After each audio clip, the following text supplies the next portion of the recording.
Globespan is a Guyanese dialogue moving towards the realization of one nation in one Guyana.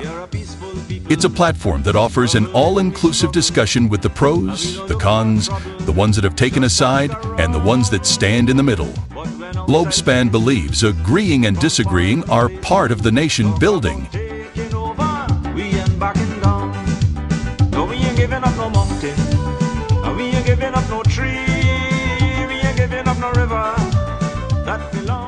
Globespan believes that every Guyanese voice is part of the nation building. As we span the globe for voices from the diaspora and those living home, we stand on our commitment that we are all Guyanese working towards one nation in one Guyana.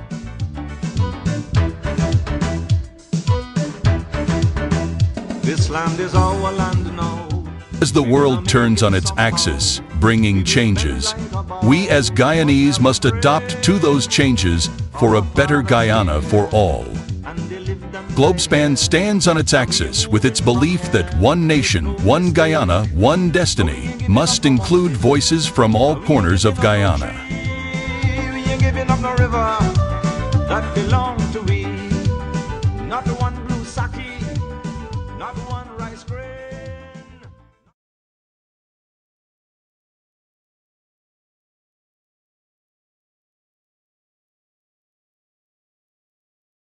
Welcome to Globespan Television.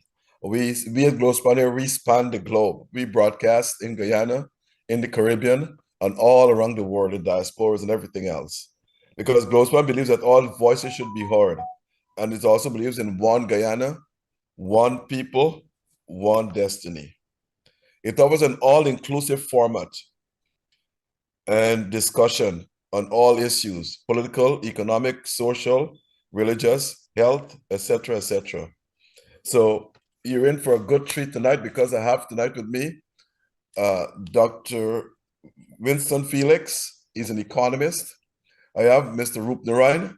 He's an ultramodern advocate. And we should be having Dr. Maya, a Nobel specialist and political activist as well, but he might be joining us later on. So stay there, tune in to us, and you'll have a good evening with us here at Globespan. We are a fair and balanced network, and we believe in diversity of viewpoints as well. And the views expressed tonight by our guests are solely theirs and not necessarily the staff or the management of Globespan Television. So the topic tonight, we'll be talking about, it's non-political. We'll be talking about the accident. This was in honor of Jerome Bernard, who was killed on the quarantine when 3 horses ran across his minibus. And this girl, Fodesha, she was also killed, a student, a Central Quarantine High School. So this program is in honor of both of them. They're gonna send a new link. So just hold tight. They'll send. I don't know when they're gonna do that. But Dr. Felix, we're hearing Dr. Okay. Felix, Dr. Felix, you gotta get off your phone. Get answer your phone, please. Dr. Felix? I don't know, but they'll send a link. Dr. Felix. They'll send a link. Dr. Felix. Dr. Felix. Dr. Felix. He's not hearing me. Dr. Felix, you hearing me? Something is wrong, Devin. He's just a little delayed, the internet. You should hear in just a second.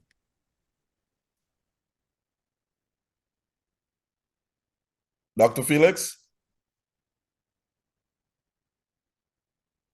Dr. Felix?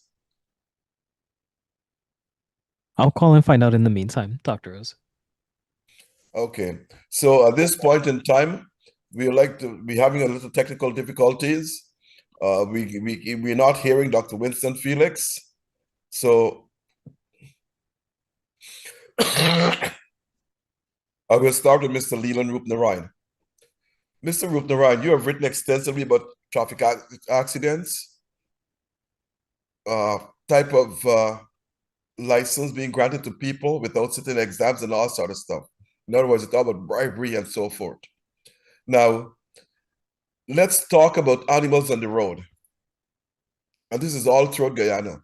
But I want us to focus on the quarantine because of the deaths and the quarantine here. 2 deaths, to a student and a teacher. Dr. Felix, you hearing me? Dr. Felix? So, Mr. Roopnarayan, what are your views on animals on the roadways? We are not going to get involved in politics in this. This is strictly social problems.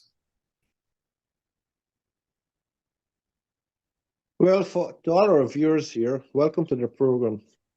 And to get straight to the point about animals on the road, one has to understand that many people in Guyana have what you call subsidized income. That is, they have to have a kitchen garden, or they have to have animals that will, most likely cows that will give them milk, or sometimes they may have horses that they can actually do transportation with.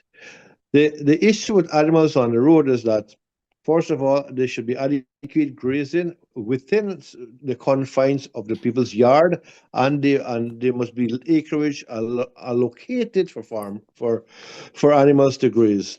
However, the issue of animals on the road is there's a direct responsibility of the animal owners.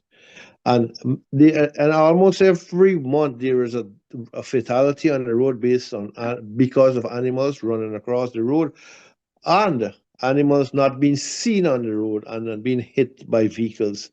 So, and as much as animals will be on the road for a very long time in Ghana, because there's no legislation to say there must be certain zoning laws which would put animals out of the road and be confined to people's houses, or people should have a license to have animals. Like how in America you need a license to have certain pets in your house. Those issues have not even been dealt with in Ghana. So animals should be kept at home, and they should be far better how lighting effects on the road. Now, solar lighting is free, as we know, and there are many solar panel lights all over this world. I don't see any reason why Guyana should not have proper lighting on road signs to direct people how to drive and to give people an awareness of their surroundings when you're driving. Another aspect of animals being on the road and causing accidents is the speeding of many motorists. People in Ghana don't observe the rules because there's no effective implementation of the rule. Even though the rule exists, people do not implement the rule. Secondly, and this has nothing to do with the police force, right? It has to do with legislation. The people who have violated the laws have given very small punishment. And as long as there is not sufficient punishment for a crime, the crime will continue to be perpetrated on Guyanese. So we need a complete change of legislation to have these animals off the road and to have drivers to be aware of these animals. And public advertisement, public information is crucial here for drivers. And we can go on and talk a lot about other animals on the road, but I see Dr. Phillips is on. So to conclude this aspect, I would say this. If we do not have adequate lighting and we don't have adequate road education and confinement of animals to the property that they belong to, there would always be animals on the road to cause accidents. And it's the onus is on the drivers to have awareness and to prevent this from happening. Dr. Felix, are you there? Dr. Felix? Yes, he should be there now. Dr. Felix, just unmute for us. Okay, yes, there you go. Dr. Felix, you hearing me? Yes, I'm hearing you. Okay. You can't take phone calls on your phone. Okay. Okay. Now, Mr. Roopnarayan is telling us that the owner should be on the drivers with wild animals on the road. Do you subscribe to that theory? Yes, I certainly do. It's a major problem here from my standpoint. Yes, I agree with the gentleman. That the owner should be on the drivers and not the owners of the animals? Well, repeat that for me, please. I indicated that there's no legislation that allows people, right, to be responsible for their animals. And because of a lax and very loose legislation, the onus shifts from the animal owners to the drivers on the road. I'm not saying it's a one-way street where the drivers alone should participate in being diligent. It's the owners of the animals as well. I'm just getting some Well, information here. Go ahead. As far as I know, the legislation is there. However, it is not being enforced. I think that's the crux of the matter. We have always had a gap in enforcement. We have the policies, and the policy, at least from my standpoint, is very clear. There should be no animals on the road. However, the issue has to do with implementation. We are somehow not enforcing that rule. So it's not a question, in my opinion, as to whether or not we have the legislation. We certainly do. But okay, go ahead. It's not being impounded. There's no system right now to impound the animals. And that is what the law calls for. So there's no enforcement. That's basically what I'm saying. So what recommendations you will give to the government to have enforcements? Well, basically, we just need to enforce the law. This country, for years, not only in this particular case, we formulate policies, but somehow the implementation has been very problematic. And, the culture perhaps needs to change. So I don't think it's the question of whether or not we need stronger legislation, because we already have it in the books. It's just a matter of enforcing the law, sir. That's all there is to it. So it boils down to, we need to have the political will to do these things. So if I hear you right, you're saying enforcement has to come from, but I have some figures here. For this year, they're telling me that 59 deaths resulted in road accidents from animals this year. 9 were infants. So you think the government should take a more drastic action against these animals? Now, on the Quarantine Highway and other highways, I've seen some people will have the animals on the roadside, but there's some string attached to them. They can't get to the road of itself, So in that sense, they can only graze up to the corner of the road. Do you all agree with that?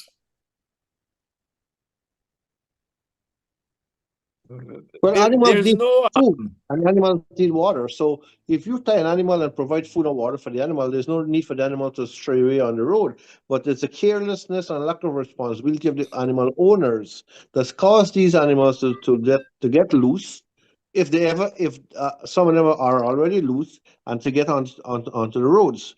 So there must be legislation, there must be enforcement, but there must be responsibility, and homeowners should animal owners should face the brunt of the law, because if your animal is loose, you could basically be liable for a whole lot of damages, including second-degree manslaughter, because your animal, because of your negligence, has caused a death. There's a case in the United States where someone had a dog, and a visitor went to the house. Actually, the visitor was a burglar, and the dog bit the burglar and very seriously injured him. And the homeowner, in a bizarre case, was held responsible for having a dog without having a sign and without having a proper care for the dog. So the burglar, in as much as he's not supposed to be there, he was severely bitten by this dog. I think it's the Doberman. This case in California, the homeowner was held responsible and had to pay compensation. So, on a parallel note, the Guyanese animal owners should be held accountable and pay compensation if the animals cause an injury or an accident or a fatality. But Dr. Felix is saying, Mr. Rupnarayan, that we used to impound animals, but this is not happening anymore. You have any idea why? No, I don't have an idea why, and I can't answer that question. But animals that are not properly accounted for in terms of having a brand and having a necktie or not being tied properly should be impounded. That's correct. But basically, you said that's not happening. So remember, I live 4,000 miles away from Guyana, so we have different laws in the United States here. But the one law that's applicable to all animals that they have to be cared for, tended to, properly fed, because you can have animals that are mistreated, and the homeowner can also be charged for endangering the welfare of an animal. But going back to the traffic issue here, if animals are on the road, you will always have accidents. So there have to be legislation, there have to be impounding of animals, but they also have the other flip side of it. You must have adequate grazing for animals. So they wouldn't have to be on the road. So it's a negligence, it's on the negligence of the animal owner as well. Dr. Felix, let me raise this point with you. Some people will occupy at least a quarter of the roadway to dry their rice. And that has been a normal practice, as you know, on the quarantine and other rural areas of the country. What do you think should be done to avoid these things? Well, here again, the government has initiated programs for the rice farmers. They have a place, a location to go and dry their paddy. But for one reason or the other, for convenience, expediency, they choose to do it on the road. Now, but notwithstanding the farmers drying their paddy on the road, notwithstanding the fact that the animals are on the road, I do not think that those are major contributing factors to accidents in Guyana. Now, I'm not saying that to say that there should be no enforcement. The rice farmers ought not continue with that practice in light of the fact that there's a facility for them to dry their rice. The crux of the matter, sir, is that those are not the major driving factors for the high fatality rates we have in there.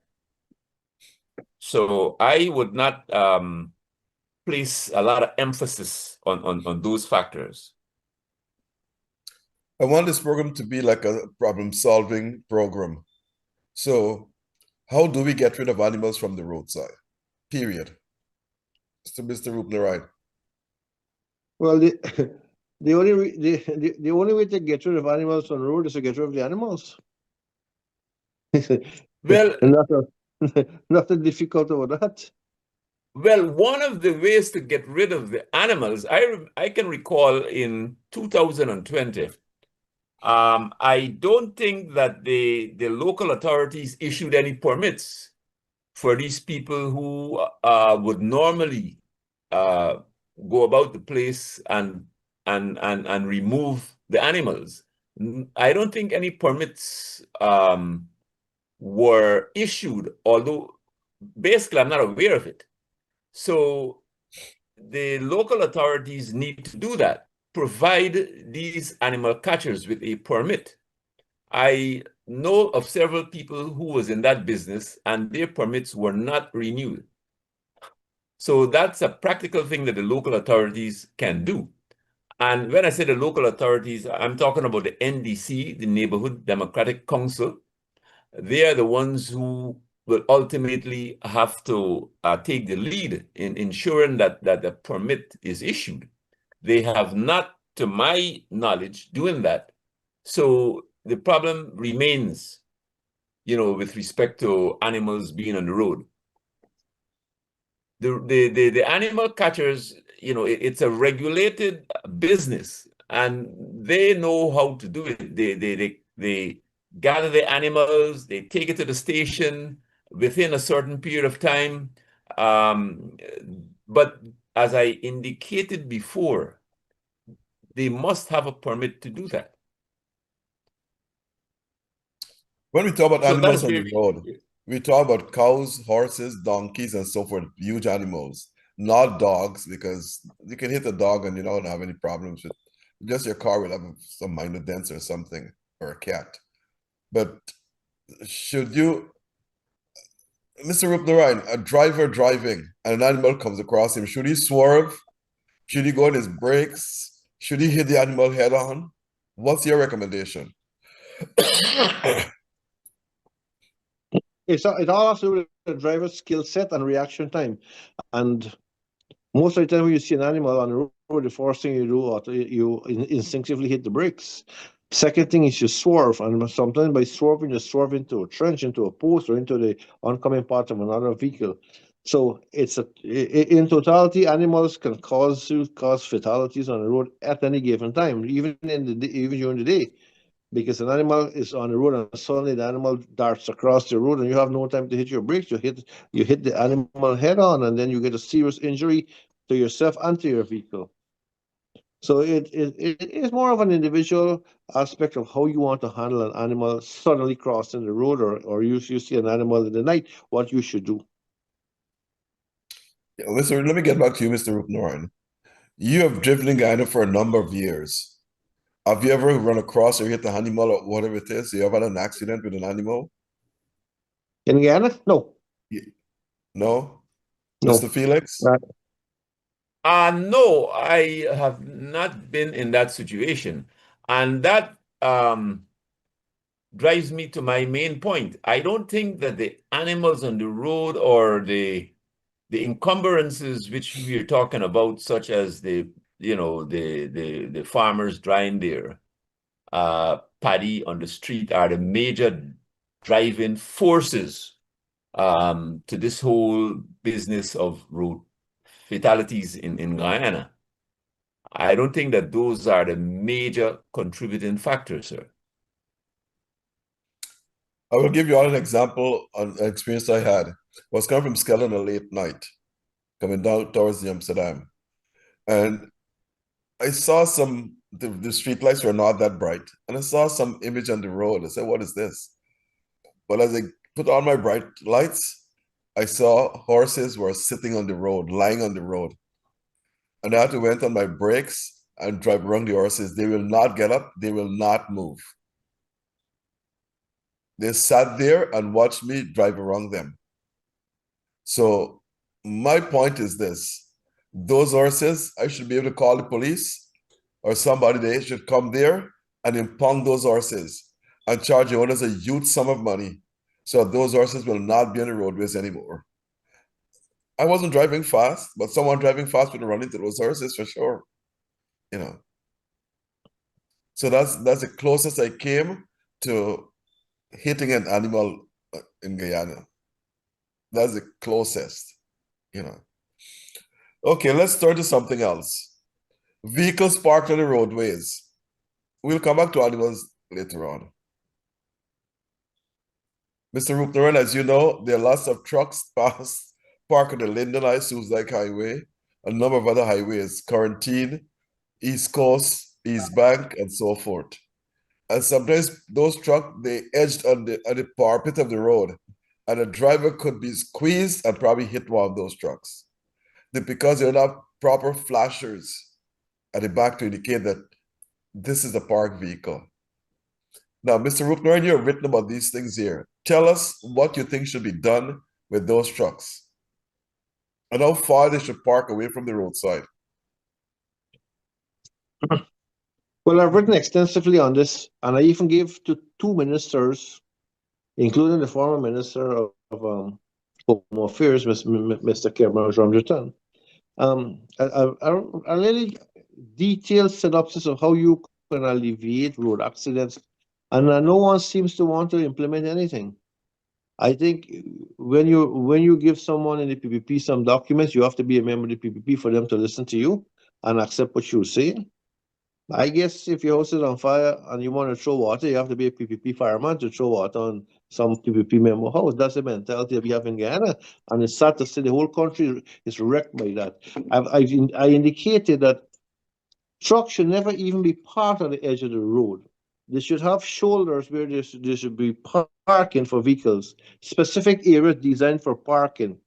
Secondly, if there is a situation where a truck has to be on the side of the road, you must have, like you indicated, flashing lights Flashing lights can run on you, but you have backup lights and indicator to see, for people to see that there is an emergency situation here. In the United States, you have these fluorescent triangles that are placed at specific points behind and in front of any vehicle that's incapacitated or parked, so that other vehicles can be warned and make the necessary deviations.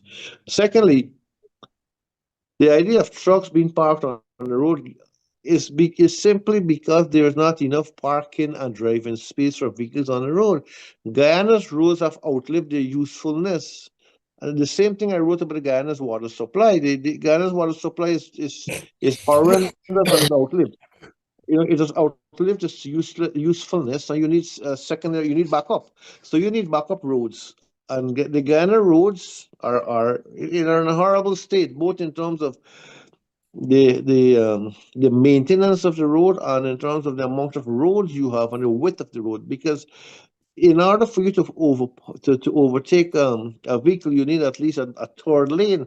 Many roads do not have this lane, and in order to overtake a slow moving vehicle, you end up in an accident, because no one is people in Ghana are not courteous drivers. They will not give you a chance, like tip their brakes and allow you to pass them. They want to accelerate so that they will compete with you. It's an ego issue that has many people today suffering from broken bones, because they have this concept that I am better than you, or I have a better vehicle than you, and it all boils down to an individual mentality of people where road accidents are concerned. Coming back to trucks parking on the road, trucks should never even park on the side of the road.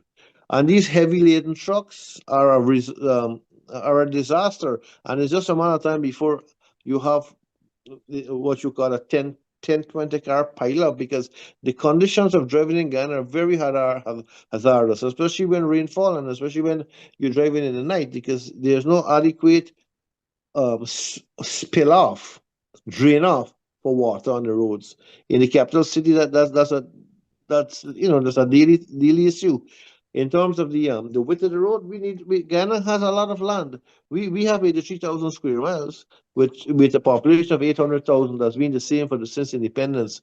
Ghana is a very strange country. We are the same amount of people for the past 60 years.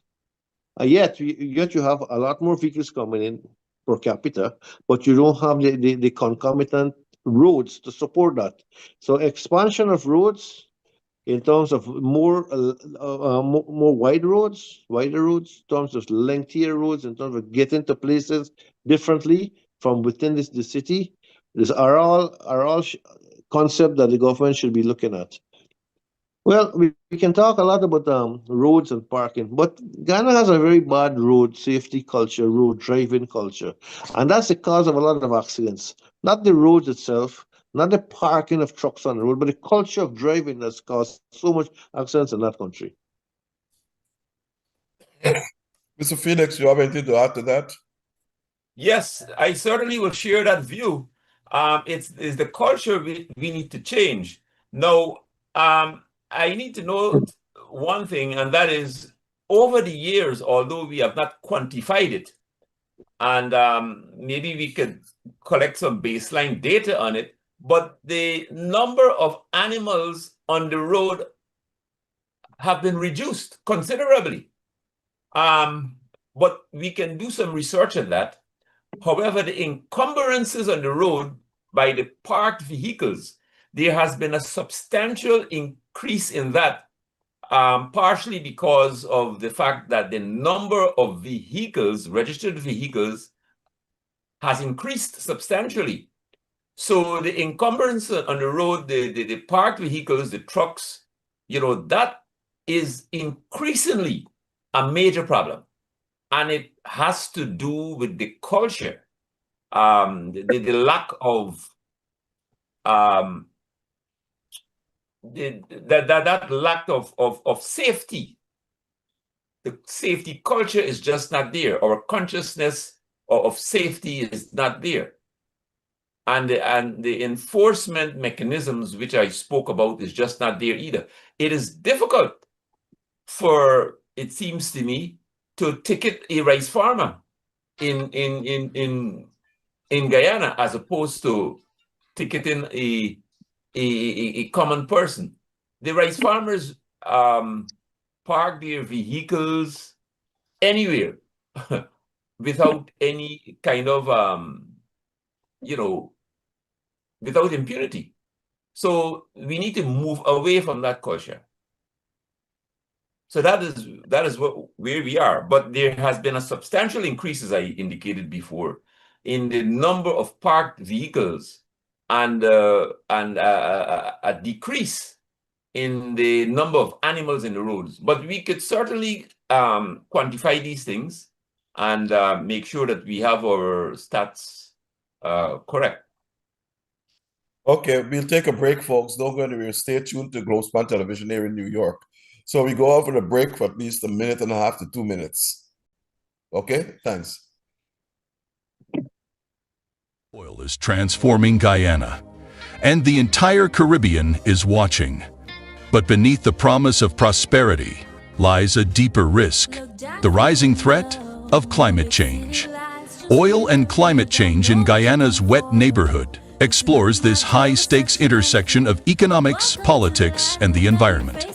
Author Yves Lloyd Griffith takes you inside the region's oil ambitions and reveals how climate vulnerability could shape its future. This isn't just a policy debate. It's about coastlines vanishing, livelihoods shifting, and choices that will define generations. Packed with insight, data, and sharp analysis, this book is essential reading for anyone who cares about the Caribbean's future.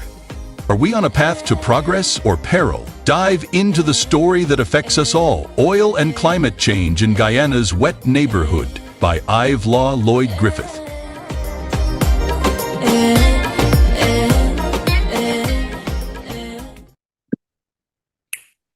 Thank you, folks, for listening. Now, let's get back to the program. Mr. Griffith has written a very, very powerful book there. I think every one of you should grab a copy and read it as well. It's a very, very good book. Coming back to the trucks parked on the roadways, there have been 39 deaths resulted from truck parked on the roadways. More than 3/4 of those trucks had no flashers or nothing at all.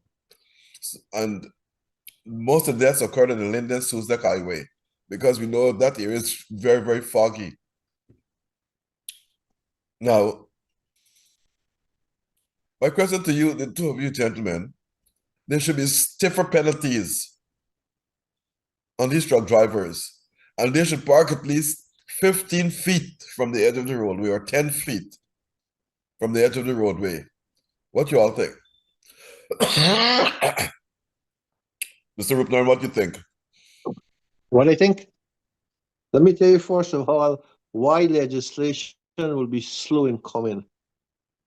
Many ministers in Guyana and high public officials own trucks. They will not pass a law to jeopardize their trucks. Just keep that one in mind. But on a more altruistic sense, if there is no adequate parking for trucks, then they will infringe on the roadway. And there's nothing anyone can do but it because the trucks have to be parked somewhere. So it's asking for something that is near impossible. It's like asking for the war in the Gaza to come to an end. And all two sides should be happy with the outcome. It's a recurring door, a revolving door. Yes, there's no end in sight for these issues. These are potentially fatal issues, but no one seems to pay attention to them. Just to mention something though, in order for animals to be taken off the road, you need something called a stray catcher license. And there's no stray catcher's license being issued anymore for the past 15 years. There's not been a stray catcher license issued. The last person who issued a stray catcher license was Clement Roy, Minister of Home Affairs, former Minister of Home Affairs. But there's no such thing as stray catcher license, so nobody could catch these cows. You have to be licensed to catch these cows on horses and put them in a pond. Just to revisit that issue. But coming back to the parking on the Linden-Suzdek Highway, the Linden-Suzdek Highway is deteriorating rapidly too because the subsoil, which is sandy, is being eroded, and that highway is one of the greatest achievements that's taking place in Guyana, thanks to Mr. Burnham. And it's the only actually Guyana has only one highway, and that's the Linden Lake Highway. The rest are just nice roads. So we should clear that highway. We should clear that highway now. But there are other highways that trucks are being parked on the roadway. That'll be quarantine of the east bank of the East Coast. What do you do in those areas? Well, Dr. Rose, I'll tell you one of the solutions to this problem with trucks. Trucks are vehicles that carry heavy loads, but they are alternative to heavy load transportation in Guyana. We are not utilizing the cheapest and safest form of transport in the world, water. We can transport sand and stones from any part of the country to another part in huge quantities with barges that do not need roadway. A waterway do not need maintenance. And after all, water transport is very cheap, and we are called the land of many waters. Yet we are not utilizing water transport in many other categories too. People can leave Sioux Dike and go to Georgetown far faster if they use a water taxi. Water taxis are very prevalent in New York. Between New York and New Jersey, it takes you 12 minutes to earn a water taxi to get across there. And you have several of them. And they're very safe and very cheap. So coming back to transportation, we need to utilize other forms of transportation because trucking, sand and stone and lumber doesn't quite cut to the chase there. They're cheaper forms of transport. Now, if we can develop this trucking issue, I'll tell you something that I wrote and I spoke to the minister in person too. You cannot give somebody a license to drive a truck if they do not have at least 5 years experience in driving a motor vehicle. You can't just get a driver's license and then start driving a truck. A truck is there's a different type of vehicle that needs a whole lot of qualifications for you to join and a whole lot of training. For instance, if you have a heavy load, you must be able to understand what centrifugal force is. If you turn a corner too fast, you will spill because of the shifting of forces. Heavy loads are sand and lumber. Then you have to have what you call hazmat training. If you have a truck that is transporting chemicals, let's say like gasoline or ammonia or chlorine, if there's a spill, you must have training to know how to curb the spill and how to handle any form of emergency where hazardous chemicals are concerned. Another category of license that I spoke to the minister about is minibus license, where you have people's lives in your hand. At any given time, a minibus will make like 5 wrong trips. That'll be 10 trips. Let's say Parika to Vredenhoop, right? Back and forth, 10 trips. That means you have at 10 trips at 20 is 200 persons' lives you have in your control for one day. 200 lives. Now, if there's an emergency, blowout, accident, and even someone gets sick on the bus, you must know CPR that you can save someone's life with that, or you can assist someone until the ambulance comes and more specialized training come. We do not have those categories of license. Anybody drives anything in Guyana because the country is like a Wild West. No, there is no law in that country that will bring you to justice if you commit a crime in terms of the road traffic. There are people who drink and drive, kill people on the road, go in court, and the police fail to calibrate the what you call it, the breathalyzer. There's a case with Gary Best that happened a few years back. The man get off. The man was clearly drunk, but there was no legal evidence to show he was drunk. And the courts work with the law. They don't work with what my concept is. It works with law and evidence. There are other cases where the son of a minister hit someone down, went to court, offered $1 million to the family take the money, and he was drunk. Now, if you drive on the road and you hit someone down, actually, God forbid you kill that person. Now, that's caused death by dangerous driving in terms of Guyana's legislation. However, if you drink and hit someone down and that person dies, that's no longer causing death by dangerous driving. That's criminal homicide, because you committed two criminal acts. One, you kill someone while you're driving, and one, you drink while you're driving. That's a criminal negligent homicide. That should have a mandatory jail sentence. We don't have those laws in Ghana. That's why the traffic situation in Ghana is so horrible. There are no laws and there's no implementation of the laws. And we can go on with the driver's license um, in the next topic. Yeah, well, I'll get to that. So, Mr. Felix, now, what laws do you think should be implemented to curb erratic drivers or drunken drivers? Well, again, the laws are already on the books. It's just that, as I said before, it has to do with enforcing. We are just not enforcing the law. The president, however, I think has quite a few initiatives. And one of the initiatives, maybe we'll get to that, has to do with getting rid of these fake ID cards, fake driver's license, which is so prevalent in this country. So those are some of the initiatives which we need. You see. But how can you tell a driver's license fake? These licenses are not fake, you know. They're issued under fake concepts, fake consequences, under fake circumstances.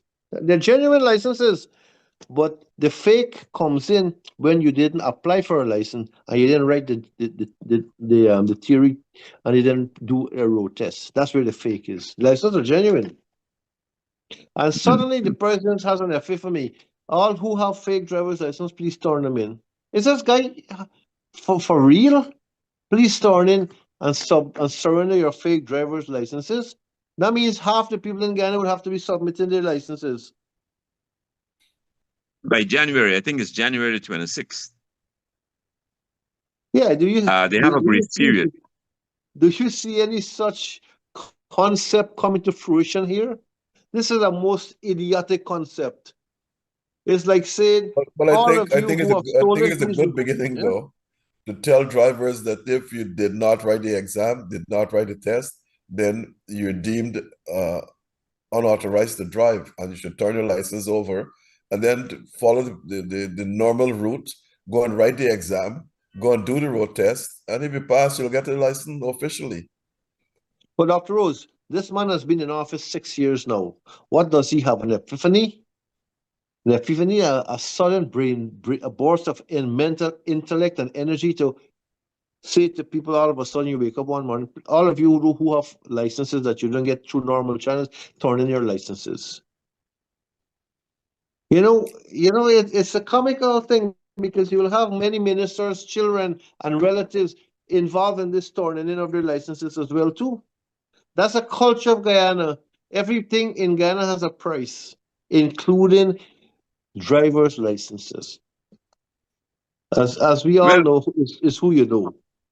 That's the old saying in Guyana, is who you know and then you get your license. Well, it's not only a matter of turning in a fake driver's license. I think the whole system now is going to be changed, radically changed. I think the president is serious. It's not only turning in the fake driver's license. We're going to have digital and biometric license system. And we will have facial recognition and the fingerprint systems to guard against the issuance of any fake license. There are going to be written tests which are going to be computerized. And this will minimize the chances of someone purchasing paper-based tests. So all of those systems are going to be in place.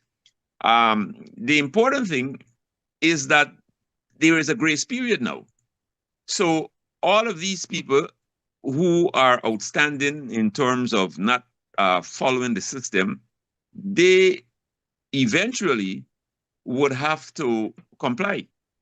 They would have to comply, and because the old license, which is paper-based, all right, will be scrapped, and the new system will be digital and biometric, consistent with what is being done in CARICOM countries, like our CARICOM passport.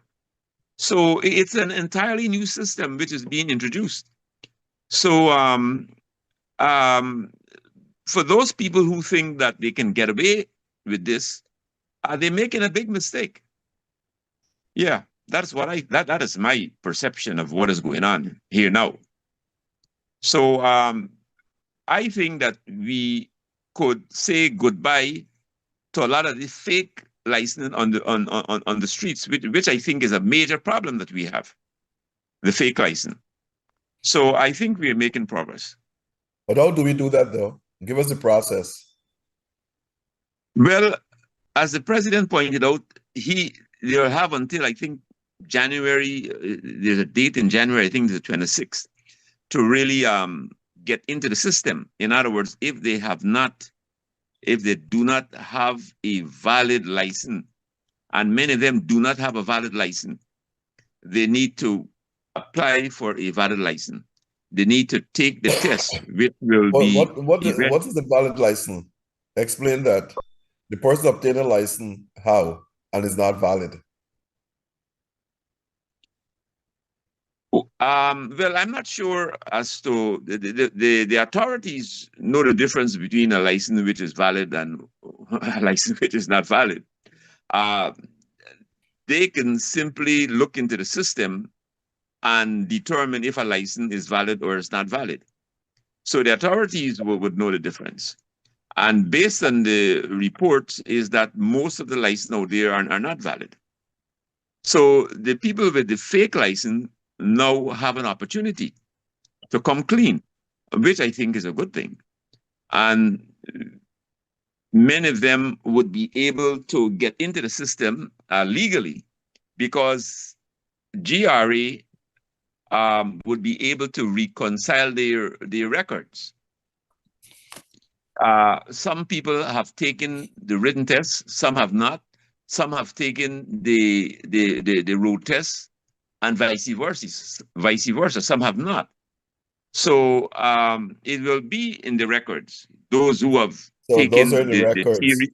Well, if that's the case, then I have to give President Ali credit because he jumped into a major issue there. Because yes, the estimates put it that there are almost close to 90,000 people in the country who have never taken a road test or never taken a test to drive a vehicle. They paid to get the driver's license. That's the rough estimate, and that's terrible. Yes, yes. And it is a major problem. Well, I think the president's call for people to surrender their fake licenses comes a little late. As the saying goes, you close the stable when the horse is already bolted. Well, it's never too late anyway. 90,000 people, what you're saying to the public is that come forward and say I'm guilty of a fraud. And who's going to handle this fraud? The police. The same system that commits the fraud is now going to be in charge of solving this fraud. How can you use the same system that created the problem to solve the problem? That's where the idiotic call of surrendering your license comes in. There has to be a more structured approach to this. In the United States here, when you have an illegal gun, you're given a check, a voucher, $200. Please turn in your gun, no questions asked. Maybe the president can do that, seeing that he's not giving anybody crash cancer, only pensioners getting cash grant and disabled people. Maybe you can give these people who have disabled driver's licenses, come, I'll give you 50,000, turn in your license, no question asked. You know what? You will save a lot of lives like that. You must give people an incentive to do things. Don't just pass legislation and tell them to comply. Because by complying, they're admitting guilt, they're admitting that they committed a fraud, and the people who are in charge of accepting these fake licenses are the people themselves who committed the fraud in the first case. That's the police. I've been given some information just now here. There are about 16,000 people with driver's license in Guyana that have been suspended, but they're still driving. Like so Mr. if these people are said, caught, what should be the penalties? Well, Mr. Felix just said it. The law is there, but no one, implements the law, and no one brings to justice these people. And when you put these people to justice, the punishment is so frivolous, they will continue to do it.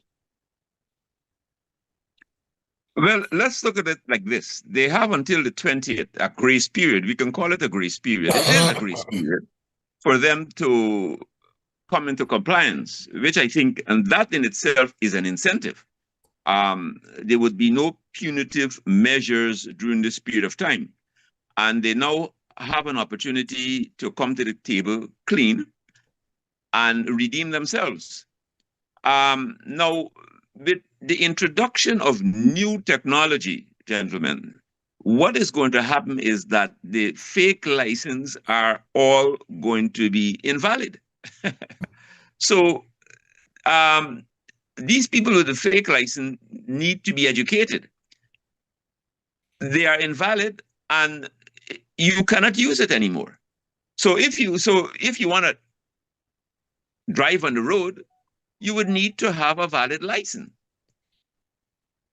So, and the authorities, as I said before, can easily go into the system and see whether or not you have taken the theory part of the test. Or if you have not taken... All that thought. I just got a message here.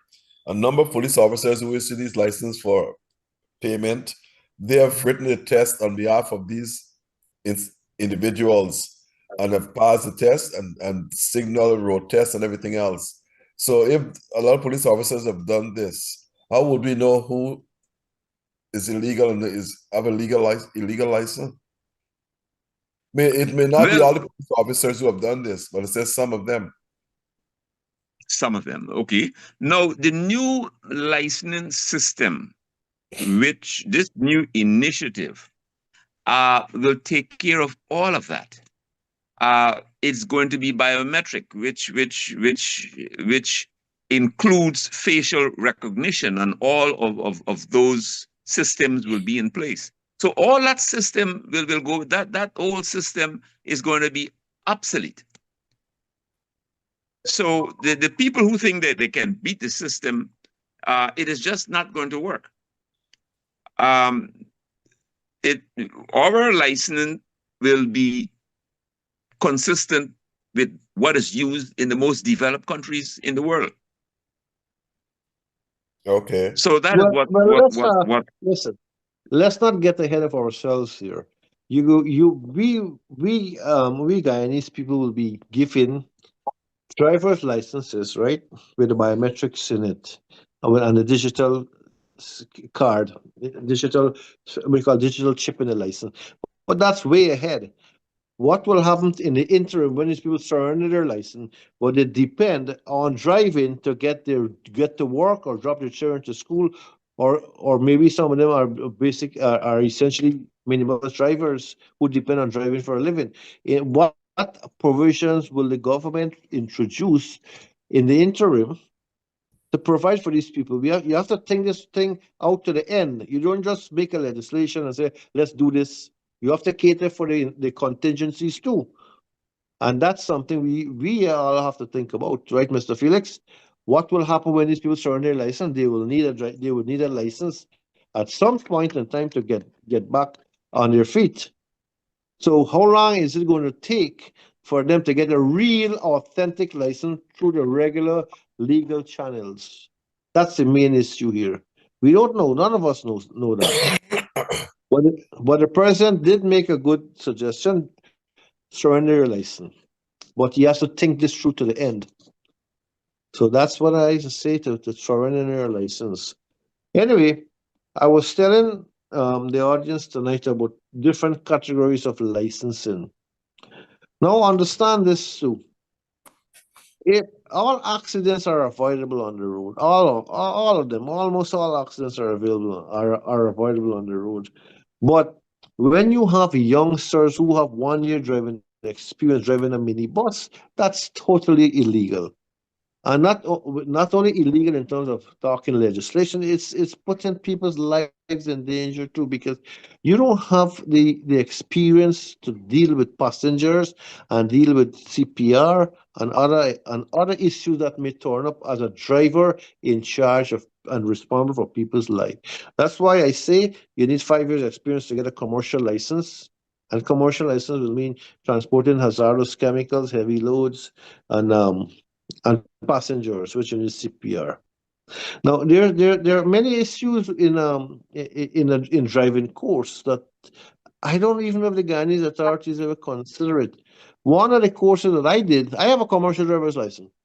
One of the courses I had to do was safety features. There are many safety features that I did. There's something called hydroplaning. Hydroplaning is the concept where your wheels do not touch the road, but touches this film of water between the road and the tire. And if you hit your brakes so hard, you're not gripping the road, you're gripping the water. That means you will slide. So hydroplaning in education is crucial to people who are driving heavy vehicles. Because if you hit your brakes too hard and you skid, there's something called jackknife. Your vehicle is torn around. In the part of other vehicles too. So hydroplaning is one issue. We did the centrifugal force when you make turns too sharp and you have heavy load like lumber. I know a case where a guy had about 20 tons of wood and he made a turn and the wood shifted and the whole vehicle collapsed and turned over and he died. So if you don't have proper education in transportation of heavy material or dangerous chemicals, you're risking your life and other people's lives as well. Mr. Dr. Felix? Yes, of course, we need more training. The drivers certainly need more training. What is conspicuously absent is the emphasis on safety. I myself, I have a license to operate heavy-duty equipment, and I have taken a few courses in safety.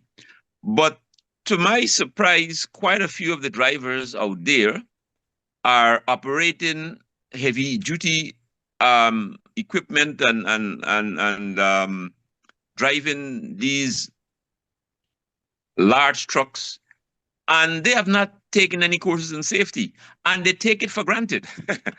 So certainly we need to upgrade the system. The drivers, especially the commercial drivers, as the gentleman said, they need to take safety courses. And that is something which is conspicuously absent in the current situation that occurs here in Guyana. So there's a need for greater emphasis, more training, and greater emphasis on safety.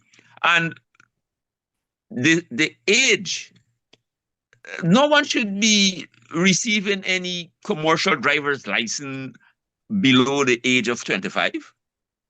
They don't have the experience. So I totally agree that there has to be minimum requirement in terms of driving experience. And I totally agree that they need training.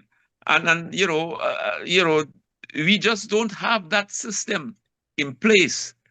I was trained, I took quite a few safety courses myself. But it's certainly not enough. And there are too many drivers on this road that has never taken a safety course. Too many of them. And I know for a fact that they have not taken any safety course. What do you think of the electrical scooters, where I see mothers and fathers sometimes having 2 or 3 kids and them riding? So dangerous, no helmets, nothing. Well, I could address that. Here again, like in many of the other cases, the laws are there. It's illegal. However, because it is politically sensitive, it is not being enforced. Now, it is difficult to tell a mother that she cannot transport her children to school in the morning on the scooter. It's very difficult. And so the legislation was passed, and it is illegal for them to be using the scooter without being registered, without them. It's the same rules apply to a regular motorcycle, which applies to the scooter. So that's the law. So here again, the policies are there. The legislative requirements are there. However, enforcement is a problem here, and it's too sensitive to enforce the law in this case because it will affect a large body of people who rely solely on the scooters to transport their children to school back and forth. So I am not optimistic that we are going to see enforcement anytime soon. What perhaps have to happen, what perhaps should happen, we need to educate the population and let the population understand that safety is important and it is in their interest. Those are some of the things that we need to do, but we have not been doing that. So first, we need perhaps another grace period for the riders of these scooters to provide them with an opportunity to upgrade themselves in terms of getting the scooters registered and so forth. And perhaps, as the gentleman said, maybe some incentives for them to upgrade themselves in terms of getting their scooters registered. Well, Dr. Felix, I said with you in that you have highlighted a lot of problems, but I would like to offer some solutions to these problems now. Firstly, not only are there too much drivers on the road, there's too much driving on the roads. Guyanese drive to get every single thing done that they need to do, right? Especially when it comes to their finances. Now, if we have a proper banking system, you don't have to take your bag of money and drive it to the bank to deposit it. Guyanese can have, vis-a-vis in many other countries, electronic money transfer system that you could be at home and someone pays you $100,000, whatever. That's one. Secondly, the small amount of money you can Zelle, like in America, you have an app called Zelle, where you can Zelle up to 5,000 US at one time only. So it prevents fraud. Secondly, there is no need for 10 parents to have 10 scooters to transport 10 plus children to school. There should be public transportation free of cost for all school children. Ghana has enough financial resources. We have a lot of money in the treasury, in the consolidated fund, to provide free transportation for school children. The coalition administration had introduced the Granger D bus or whatever, and the PPP saw it fit to scrap the bus because it had the name Granger on it. It's kind of strange, but the bus was doing a job of transporting children, and they could have maybe the Aerofan A bus or the Jagdeo B bus or whatever it is, and transport children free to school. And instead of having 10 scooters on the road and 10 motor vehicles, you have one vehicle. So you have less traffic on the road. And these drivers that will be transporting these children has to be well equipped and well trained. In New York City, buses transport children free of cost all over the city. All children. If you want free transportation for your children, just apply for it and you get it. That's how easy it is in this country, right? For safety purposes. This is not a case where you need to drive your own vehicle to make sure your children are safe. You have qualified drivers and matrons in the bus with no knowledge of CPR, etc., to transport children to and from school. That's let me make a correction Dr. here. Felix, hold a second, we go on a commercial break. Folks, you listen to Globespan Television. This program is in honor of Mr. Jerome Bernard, the teacher, and Judea Celine. Both of them perished in an accident on number 63 Public Road about 2 weeks ago. Jerome was buried last Saturday, and Celine will be burying this Saturday, I think. So I hope you all, of the community support this family from the major loss. Now, I'm asking all of our supporters, our listeners, please support Globespan. Please support Globespan. Globespan will take you all over the world. They're experienced, and on top of that, they are very efficient. They have companies in, I will say, New York, Trinidad, and Guyana for airline tickets, hotel packages, and escorted tours to Dubai, India, South Africa, Europe, and the Mediterranean. In the US, you can call 718-845-0437. That's 718-845-0437. And they're located at 108th Street on Liberty Avenue. In Guyana, you can visit the office in Corriverton, next to the Marable Bank. Call 335-3099. And Rosal, opposite the Embassy Hotel, call 337-4287.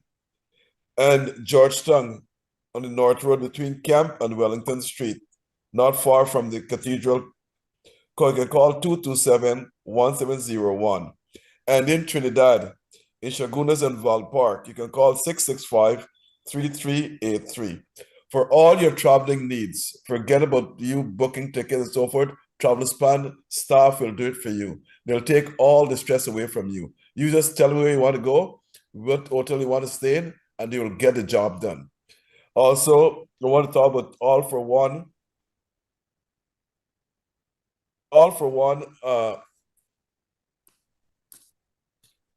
supplier.com, where you can go and select all your West Indian foods.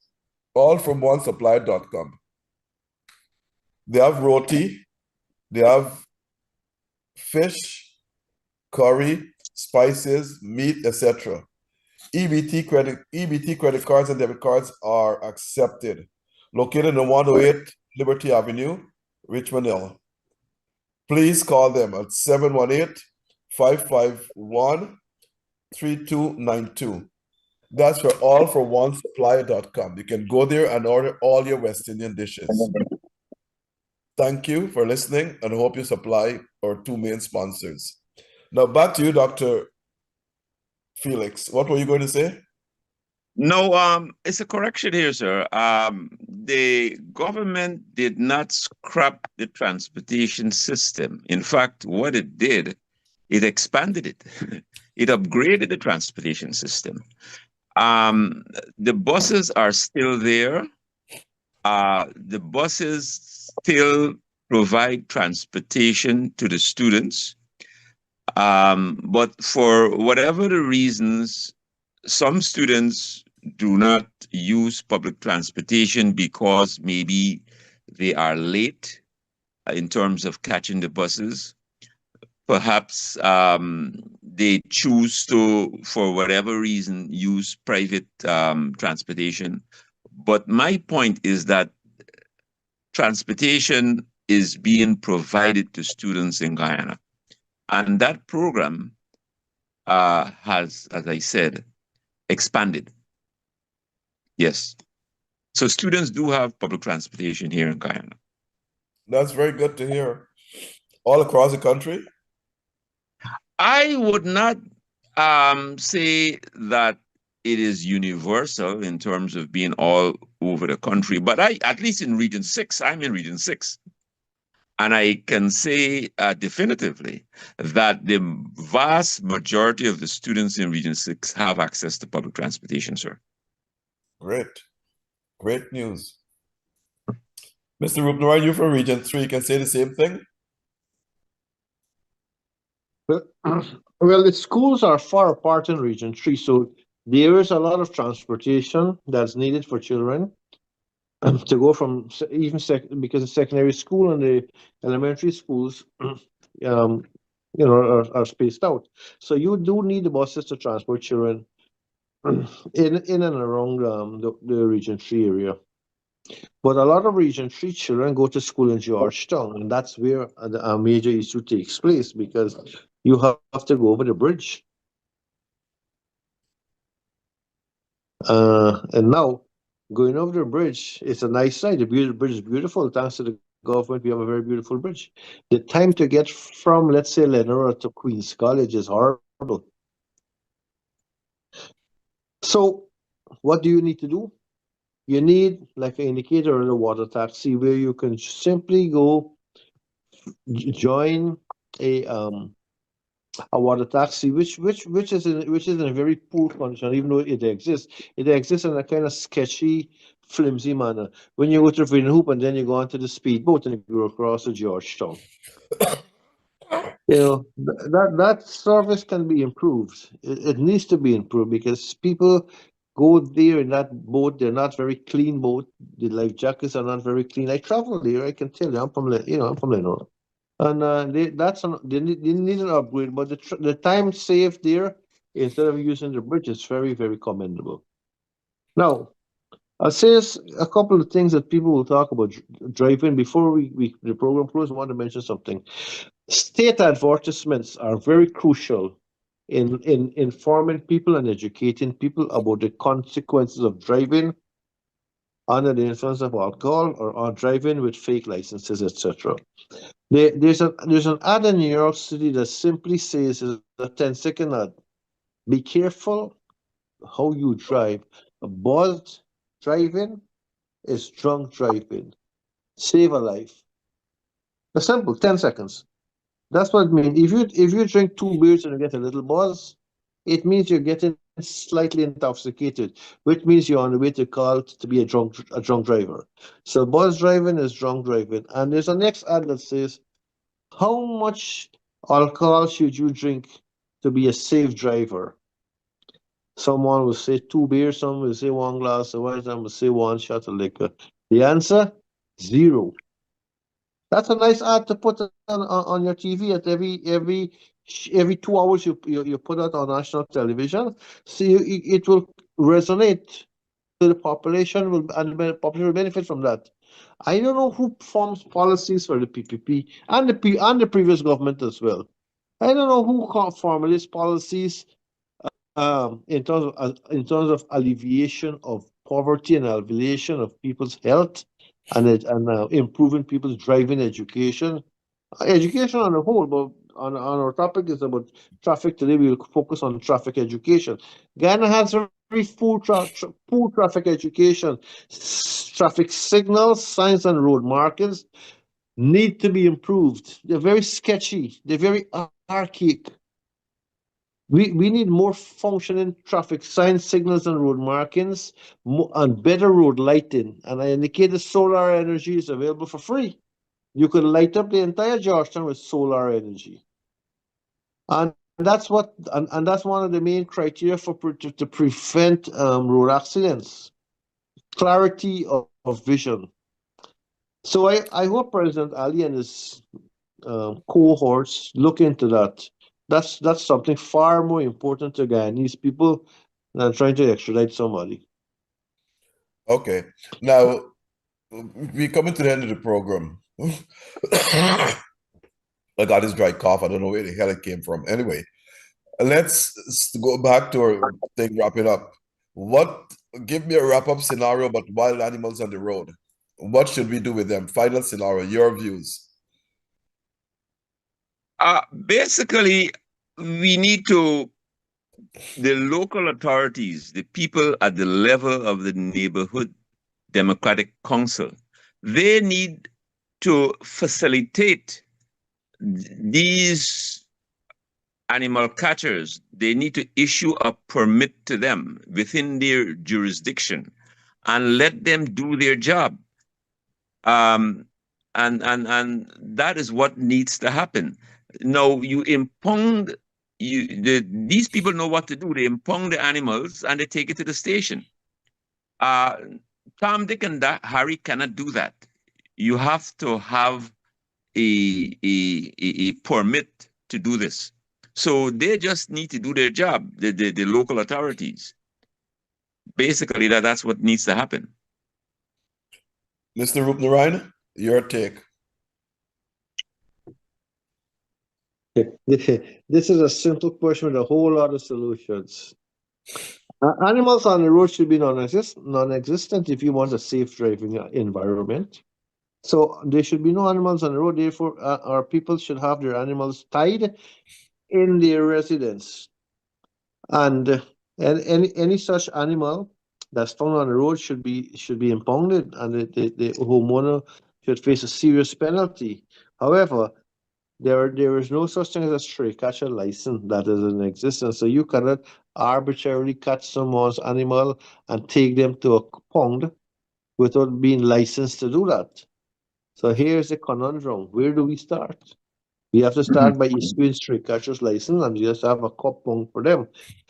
But by and large, animals on the road are a direct result of inadequate housing zoning laws.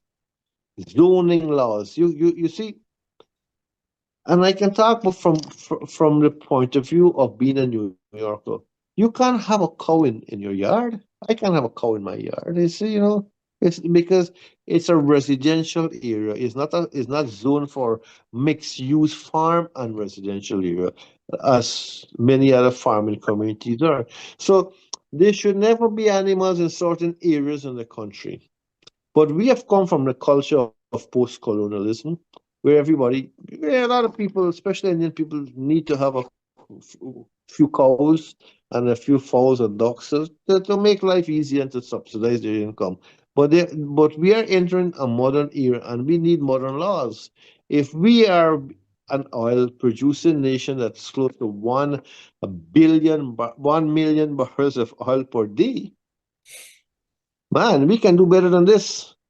We don't need animals all over the place. We need specific areas where animals could be. So you need to start informing people. As of next 5 years from now, no animals will be allowed in your yard. Your yard is a residential yard. And I said this to the Minister of Housing too. You cannot live in an area where next door you have someone who does an oil change in the heart of a residential area, or a tire shop, or a spray paint shop, or a shop that sells beer in the middle of a residential area. That's why zoning laws are so crucial to the purity and sanctity of an environment. If you don't have zoning laws and enforced regulation, then anyone can do anything anywhere in that country. You can have a couple of horses in the St. John Road next to the president, as opposed to having them in a cordon off area that's right opposite the president's office, which we call the zoo. The zoo is full of animals because it's legislated that the animals should be in the zoo. So we need legislation to curb animals' presence on the road, totally eliminate them, and as the president give you 1 month to surrender your fake licenses, if you give them a couple of years to get rid of all animals in certain areas and earmark only certain areas where you can have animals. In that way, it will be safe to drive on the roads. But the quarantine highway, for more than any other roadway, is packed with animals because it's about the culture of the people who live there. They need animals because they grew up with animals, and animals form a part of their culture. Almost every house you'll find people rearing chickens and have cow to give them milk, and have goat and sheep and pigs and so. That culture need to change, and only certain areas you should have these animals, and they should have licenses to them.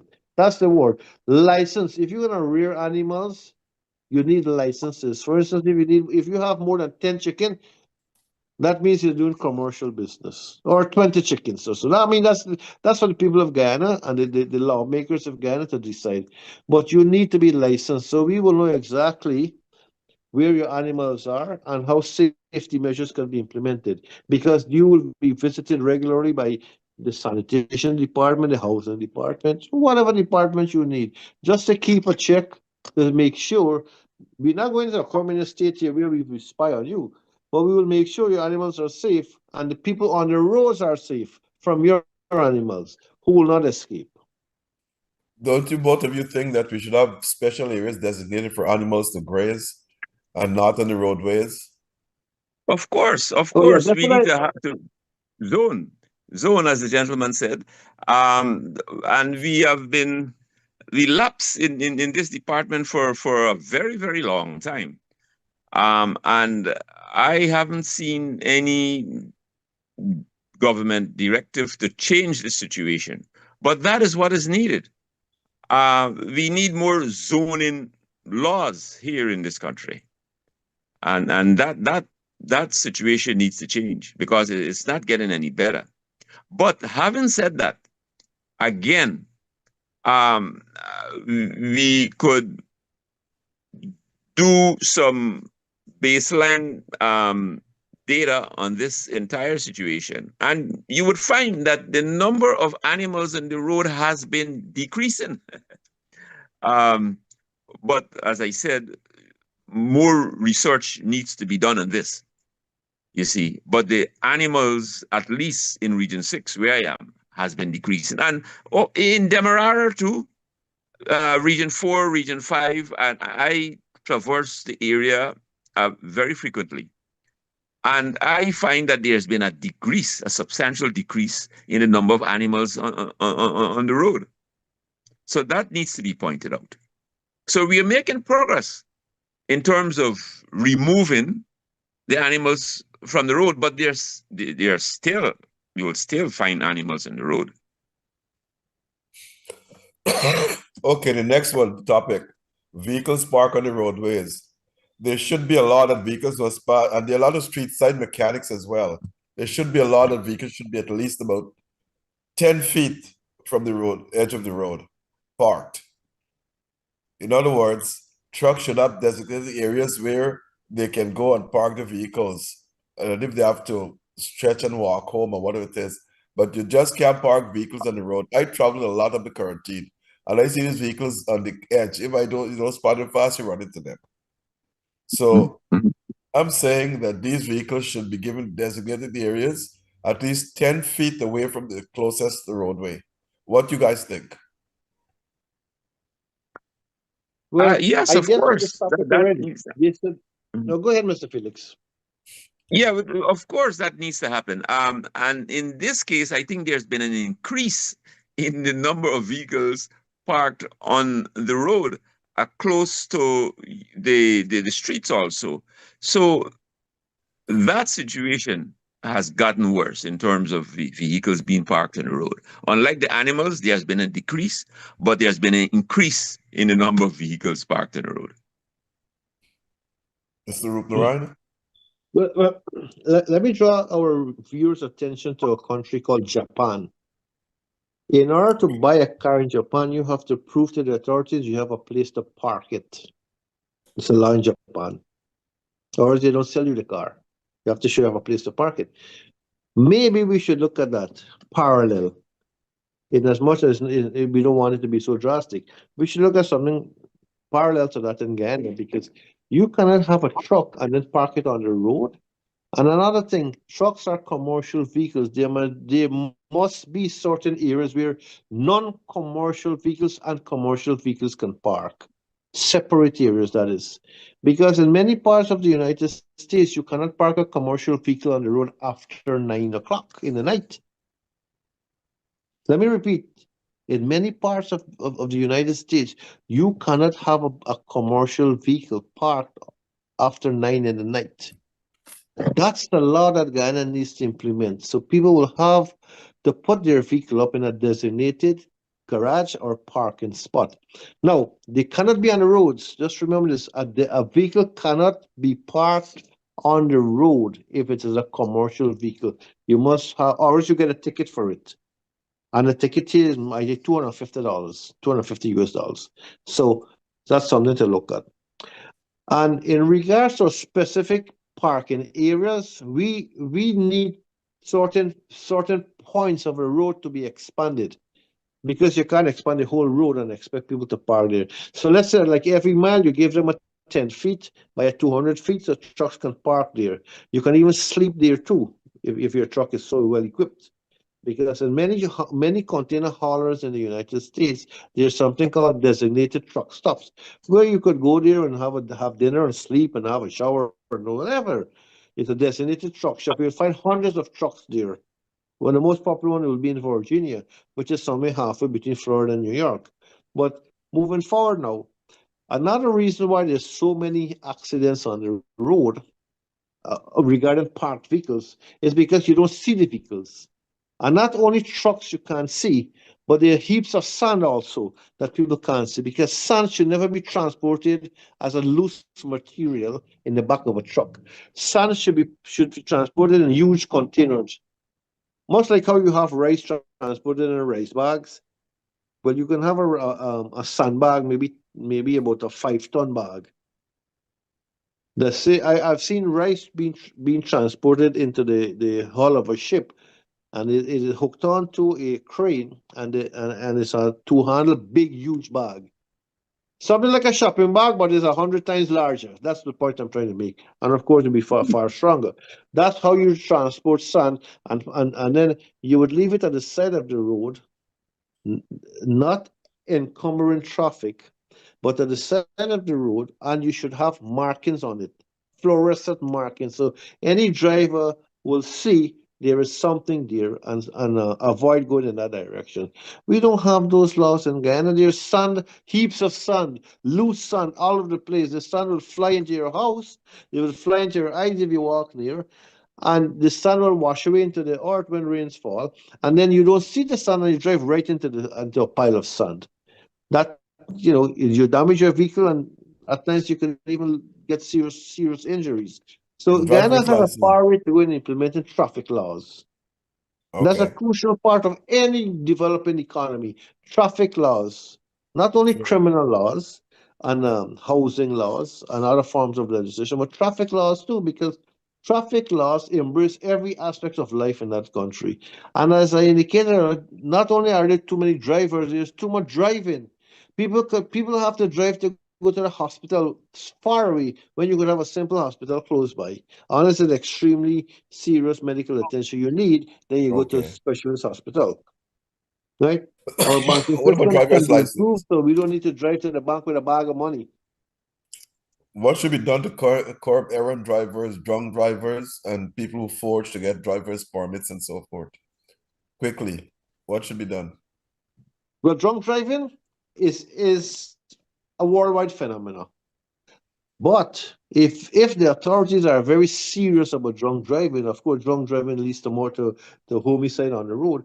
There should first of all be different categories of charges for people who drive under the influence of alcohol, not just causing death by careless driving. There should be vehicular homicide. That needs to be upgraded. I think the Attorney General has floundered very badly in formulating new legislation in this regard. Secondly, the calibration of breathalyzer should be on the forefront of every police station. Put that on the front burner. Make sure your breathalyzers are calibrated so that if you do a breathalyzer test on someone, you have your calibration certificate to show it was calibrated within 48 hours of you doing that test. Like the Gary Best case, where there was no record of a calibration and the case was tossed out because there was insufficient. The evidence was flimsy and insufficient. That's what is needed, an enforcement of this law. Strict, because drunk driving is one step to committing a murder. Okay. Mhm. Mr. Felix, your closing remarks as we come to the end of the program. Yes, I concur. We certainly need to have a legislation to curb, this drunk driving. We have it already, but we need more of it. Now, some of the drivers need what I would consider a medical, because some of them are just not fit to drive for different reasons. Um, After some drivers reach a certain age, they should be given a medical to determine if they are fit. And certainly, we need more enforcement. In many instances, the laws are in the book, but again, it is the enforcement. So that is Okay. what we need to work on. Okay. Mr. Rupnaran, your closing remarks? Well, all viewers, thank you for listening. And I'll make a simple remark before in closing, and it goes like this. You cannot achieve anything by imposing legislation. The democracy, I'm using the word democracy because I'm quoting from someone. Democracy cannot be attained by legislation, but it must evolve as a culture of a people. Parallel to that, road driving in a mannerly and responsible way cannot be achieved with the president enacting legislation and calling for surrender of license, and by the enactment of any of the laws, whether existing or new laws. It must evolve as a culture of the people. And those are the words of Nelson Mandela. It must Okay. evolve as a culture of the people. Thank you very much, gentlemen. Mr. Leland Rupnarine, our ultra-modern advocate, and Dr. Winston Felix, an economist. Thanks for your contribution today. And I also want to thank all our listeners for listening and our sponsors as well. A special thanks to all of you. This will be my last program for this year. I'll be back on the air on Wednesday, January 14th at the same time. So I take them to wish all of you a merry, merry, merry Christmas. Enjoy the Christmas season and a healthy, happy, and prosperous new year. I hope everyone will be able to achieve their goals in the new year, and hopefully Ghana will be a much better place to live in, hopefully. So we can say that for sure. So once again, thanks to all of you, and especially Mr. Noir Singh for making this program available. Mr. Devin Bissoon and Mr. Ryan Gobin, our two technical directors. Thanks to all of you.